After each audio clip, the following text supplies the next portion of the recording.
Hello, welcome to the Akuma Fund. Today we are discussing Atlantica Yield. I've been investing in Atlantic Yield for maybe about 3 months now, and I've done quite a bit of research. And unfortunately, it's not the most popular company in the world, so not that much content has been put on this company, and I think that's a shame. So I'm going to show you guys my analysis of the company and why I choose to invest in Atlantic Yield.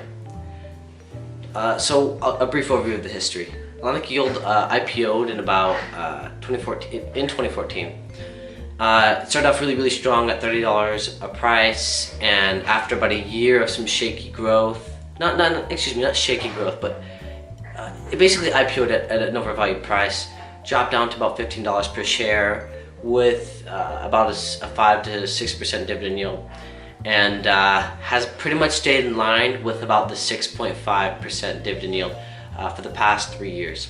And I personally don't base the company on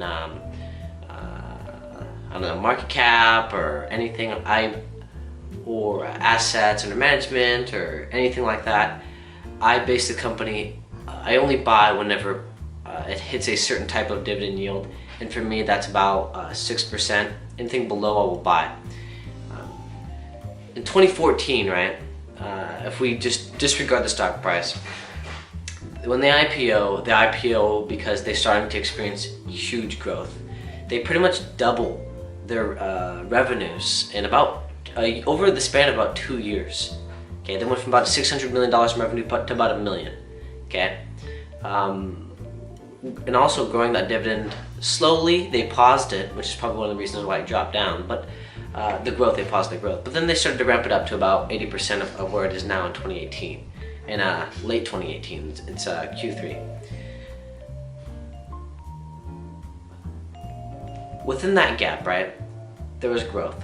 However, they started to experience issues with their sponsor company, Abengoa. Growth became stagnant. They didn't expand their portfolio very much, and revenues stayed stagnant from pretty much 2016 to 2017.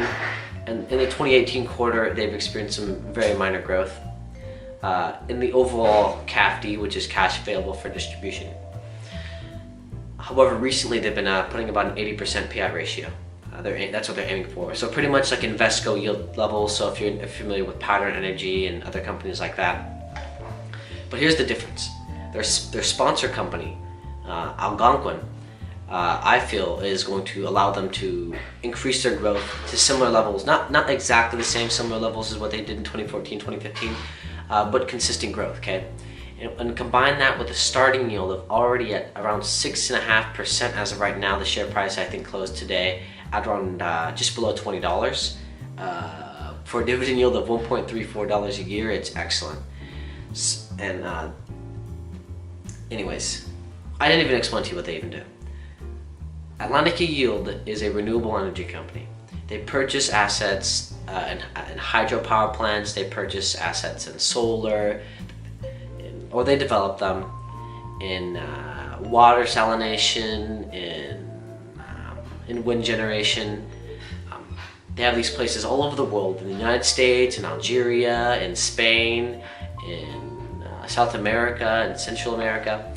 And they produce power. They contract this with certain governments and certain companies for an average length right now. I think their contract length, the average contract length is about 15 years, I think.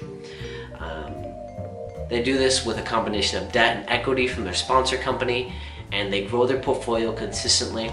And they have a very long-term outlook. Every time their CEO is talking, Santiago Siegel, he's talking about 2050, 2060, what's the debt going to be like that over then, and obviously as they reduce their debt, they reduce their interest, and they can pay out more to their shareholders. I like the company, number one, because I feel renewable energy is inevitable. It is inevitable that we will transition more and more into renewable energies. Whether global warming is a thing or not, we already see electric cars coming into play. We already see, with Obama, his mandates on renewable energy. Countries like Costa Rica and other places in Europe are focusing heavily on renewable energy. And it's creating a lot of demand, and even solar panels on homes around my area. Atlantica Yield I feel is best posed as the best posed company traded on the New York Stock Exchange to take advantage of those opportunities. They have a market cap of about $2 billion. Algonquin has a market cap of about $4 billion, and it will continuously grow over time. Okay. Part two, the financials of the company. So this past year, this past earnings for the 2017 is actually quite meager. Okay, yeah, they have a high yield. They didn't grow at all really. They had explosive early growth, really slow middle growth. They were having some issues with some of their renewable energy generation assets in I believe in Arizona, and I also think the hurricanes in Puerto Rico affected some of their power plants. But energy prices rose. They were able to produce more energy, and almost every single one of their assets performs at about 100% peak efficiency, or they have contracts, and what they say is, okay, we can supply you this much power per year. This is the amount that we require. We will not buy anything more than this. They all perform at about 100%, so they are performing at peak efficiency. Financially, the company is very strong. They got upgraded to a BBB rating very recently, meaning they can get more favorable terms on debt and on interest. With the recent acquisition, with the recent sponsorship of Algonquin, Algonquin has been saying that they will be able to throw down certain assets to them, that Atlantica Yield will be able to manage it. Obviously, their sponsorship with Algonquin will allow their growth to do better, and has already in the 2018 quarter. I can't remember for the latest financial report, but I remember listening in Q2 that the Algonquin partnership has already started to close a certain hydropower plants in Peru. So if you combine all of this, right, you have a long-term thinking company, strong dividend yield, all right stock price growth, but we don't care about that. What is it? Renewable energy, I think, is inevitable, and you also throw in, right, a sponsorship from pretty much the largest renewable energy utility company in North America. It combines for a potent combo for Atlantica Yield. They had issues with Abengoa, and I'm happy that Abengoa is out of the picture.